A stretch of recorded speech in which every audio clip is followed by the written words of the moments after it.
Hello, Indian mythology fans. My name is Sonika, and I am the author of the book Who God Really Is. Today, I bring you a story that has profound lessons for how we relate to money and wealth in the 21st century. As always, after telling you the story, I will teach you the very useful lessons of this ancient Hindu myth that you can still apply to your modern life in the 21st century. Now, Hinduism is sometimes called a complicated religion.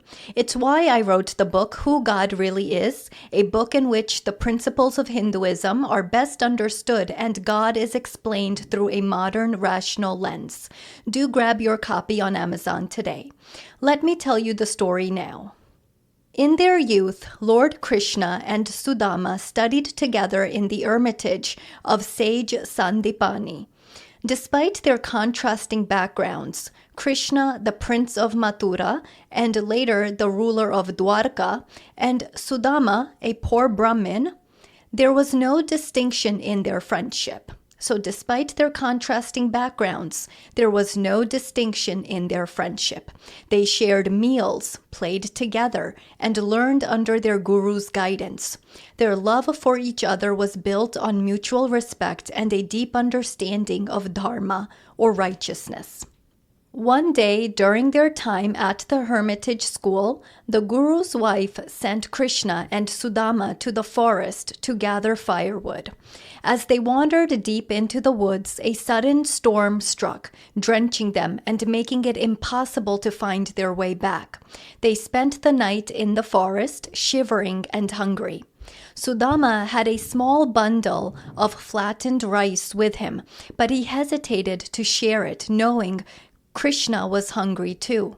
However, Krishna, ever wise and perceptive, understood his dear friend's plight, but did not say anything. As they grew up, Krishna ascended to the throne of Dwarka, where he ruled as a mighty and just king. Meanwhile, Sudama followed the path of a Brahmin, living a life dedicated to study, prayers, and spiritual pursuits. However, he was extremely poor and his family lived in great hardship. His wife, Shushila, despite enduring severe poverty, remained devoted and supportive of her husband, encouraging him to seek help.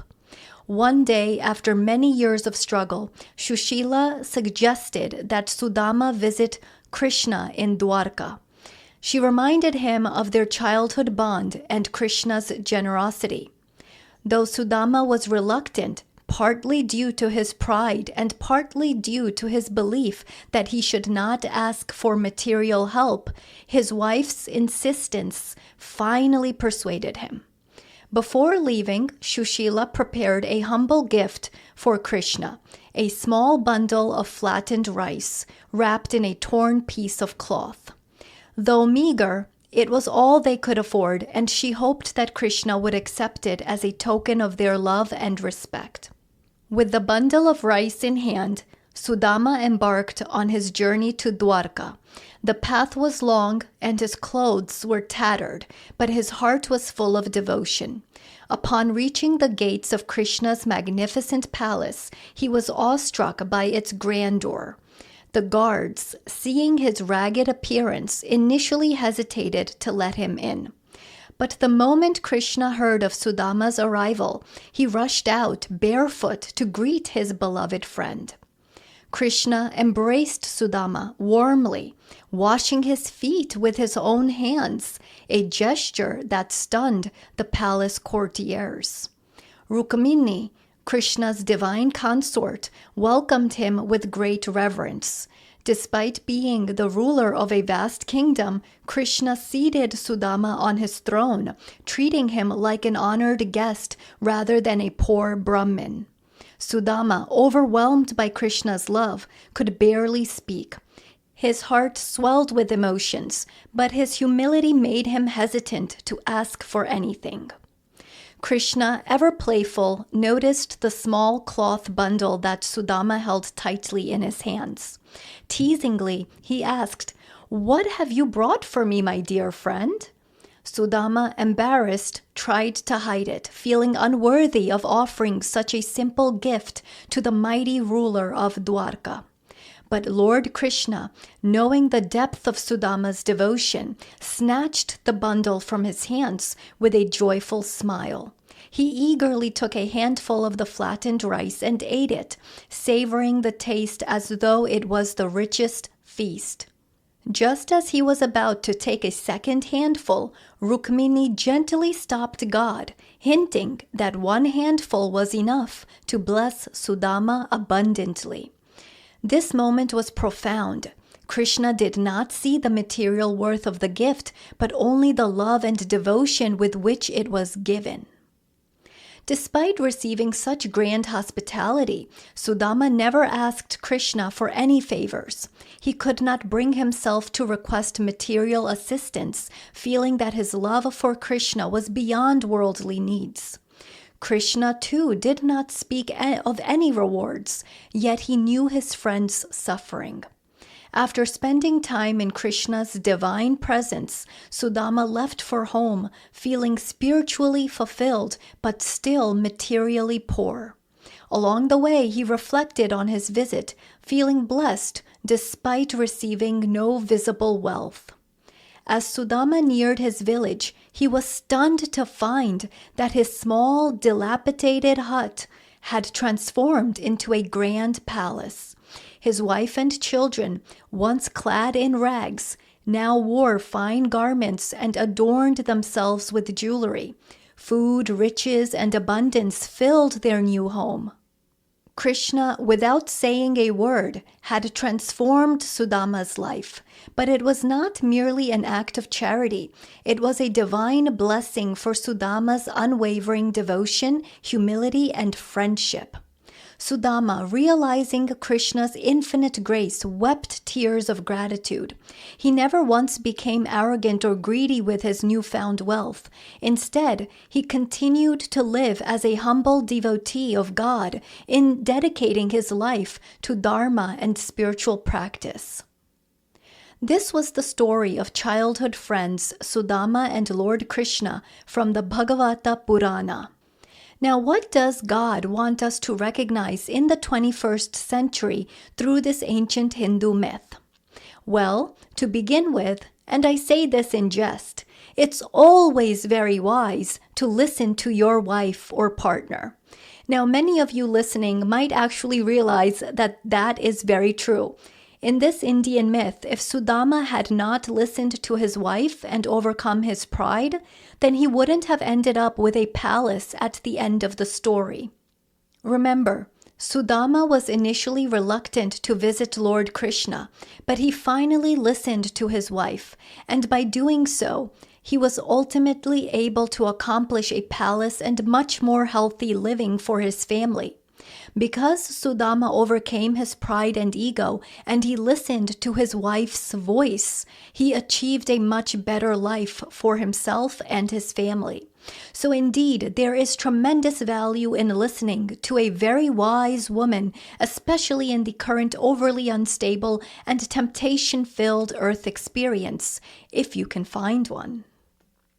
When I first read that Krishna met Sudama at his palace gate and he began to wash the poor man's feet, I was immediately reminded of the biblical scene in which Jesus Christ allowed Mary Magdalene, who is debated to have been a prostitute, to wash his feet. He, the Son of God, allowed this woman to come so close to him and touch him in this manner, while the men who were gathered around them were utterly shocked that Jesus Christ was so open toward a woman they considered unclean. Lord Krishna, despite being God himself, washed the poor man's feet in this Hindu myth that I just conveyed to you. Through this story, we can observe the profound difference between the greatly revered spiritual figures of our ancient scriptures and, well, Most humans today, including celebrities, politicians, kings and queens, and other people in power, the demonstration of setting aside superego is rare on earth. It really is very rare. The people we admire, including people doing charitable work and even our managers and bosses, can struggle to set aside superego. Yes, sure, there are plenty of people in this world who actively work to overcome their egos and avoid behaving through the id, but the superego is a whole other test for us humans. And we have set up and nourished systems that don't allow one to overcome the superego easily. In order for us to come closer to being like exceptional spiritual figures, such as Jesus Christ and Lord Krishna, we have to study them. We have to understand when it is okay and wise to overcome superego in our lives. We shouldn't always overcome superego, but many times it is appropriate for us to overcome superego to demonstrate just a sense of humanity toward other beings. And that's what actually makes many of these characters in the ancient religious stories so supreme to who we are even to this modern day. They are able to demonstrate to us not just what it means for us to avoid acting out of ego and id, but also when it is valuable for us to avoid acting out of superego. It's something that we humans struggle to accomplish in the 21st century, sometimes out of trust issues and often out of the social codes of conduct that we design for ourselves. That's why it is highly important for us to study great spiritual figures such as Jesus Christ and Lord Krishna from ancient religious books, even as we move very quickly into the future and through the 21st century. Through them, we realize that God indeed is supreme intelligence, as I discuss in my book, Who God Really Is. In my book, I write, "It is true that as time has moved forward, we humans have actually regressed and not progressed in certain critical areas of knowledge and understanding. What was actually truly progressive in the past is now often denigrated, denied, or ignored in the modern Earth experience. Scientific technologies and education systems that do not regard the study of God, as in the spiritual science, create a false sense of progress. We humans have rushed to rid ourselves of the remnants, primarily physical, of our animal origins, especially in the area of beauty standards, but we have failed thus far to rid ourselves of a visceral, deep ego, submerged, overly emotionality-based minds. It is not beneath us to consider a supreme exogenous being, for it is highly evident that we are not that God, despite our uptake of yoga and mindfulness, tall skyscrapers, AI-powered computers, and nuclear weapons. I encourage all of you to grab your copy of my book, Who God Really Is, on Amazon today. Now, I want to help you understand the real lesson of the surrealism factor of this Hindu myth.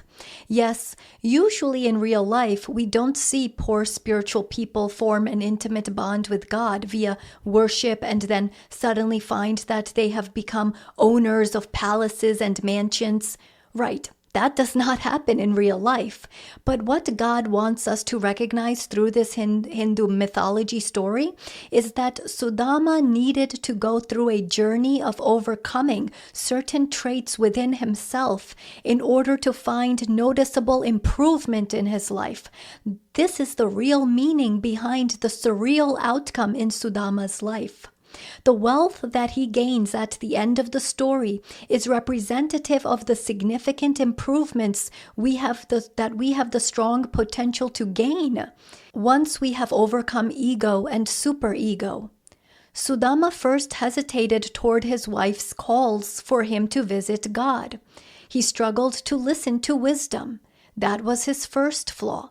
While his wife was smart and clever enough to realize that God would appreciate even a meager gift of rice wrapped in torn cloth, Sudama felt embarrassed by what he could afford to give to another conscious being or God. In this, he demonstrated self-hatred and not self-love. He implicitly demonstrated embarrassment over what defined him at this point in this Indian myth. Here, I am reminded of the Adam and Eve biblical story as I discuss it in my book, What is God Good For? Evil, Karma, Sin, and Suffering, correctly explained finally. Adam and Eve, upon observing each other's vulnerability, or that which they could not change about each other, the bodies which defined them, felt unnecessarily ashamed and embarrassed of who they were. In this story of childhood friends Krishna and Sudama, Krishna led Sudama, the Lord led Sudama to release his self-impeding traits. And what is remarkable is that the Lord did so by being himself. Krishna joked around with Sudama after inviting his old friend into his palace.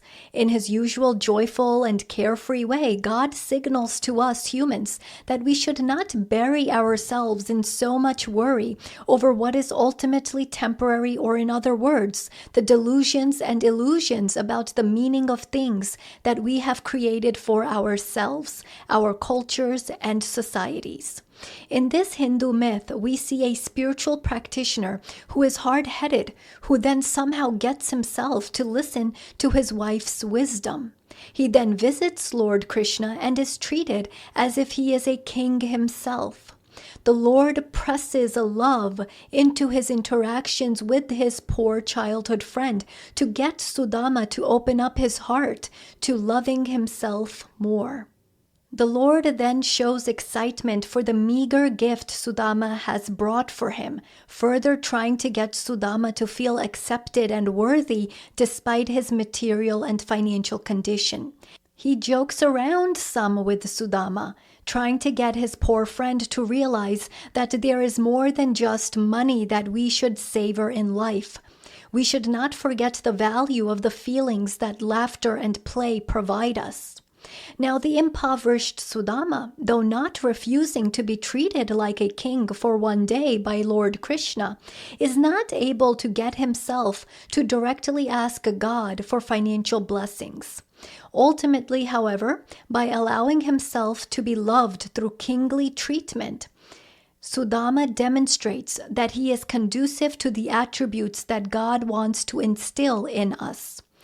Upon returning home, he finds that he is now the owner of a palace and other wealth, but he does so not because of charity from God, but because he listened to wisdom, overcame ego enough to seek God out for self-improvement, and allowed himself to be shown his worth.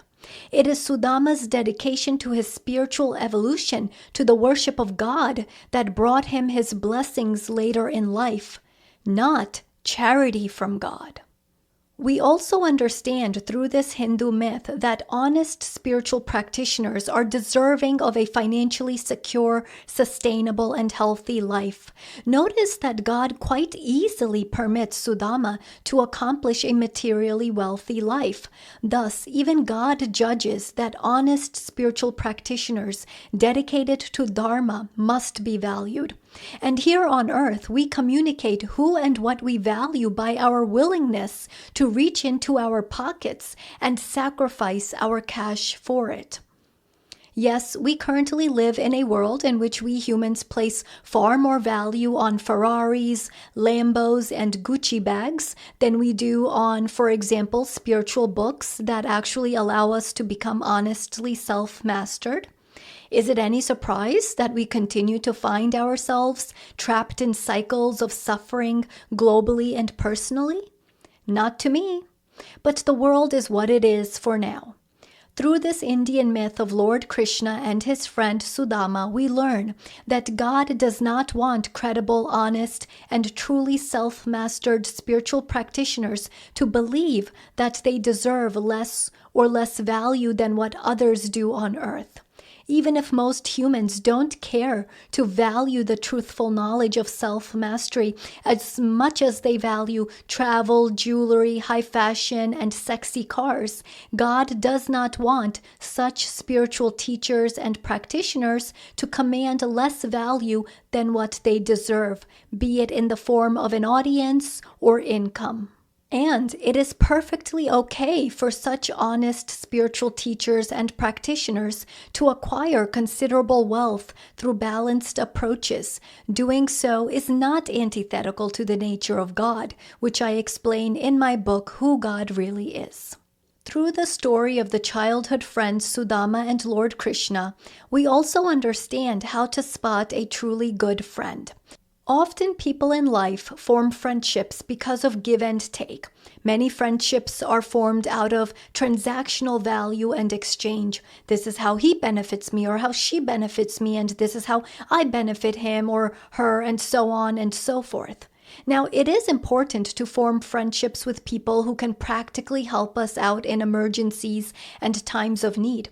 Of course, that is a must if one wants to survive and thrive in the earth experience. But through this Hindu myth of Lord Krishna and his friend Sudama, we learn the qualities we need to seek in others if we want them to be more than just transactional friends to us. Understand that true friends are more interested first and foremost in what you bring to the table in terms of values like loyalty, laughter, fun, respect, kindness, and genuine chemistry, and not what you can do for them and what they can do for you. We learn from the Hindu story of Sudama and Lord Krishna the things that we need to look for in other people as we are trying to develop friendships with them. We learn that those who have a genuine admiration for us and a genuine will to help us are the friends that we need. For Sudama, Krishna ended up being exactly that, the friend who showed his true cards in Sudama's time of need, and brilliantly so. If you have found it somewhat difficult to understand God well through the often complex Hindu stories, then do read my book, Who God Really Is, on Amazon. It is a book in which the principles of Hinduism are best understood and God is explained through a modern rational lens. Thank you for listening, and I'll speak with you in the next episode.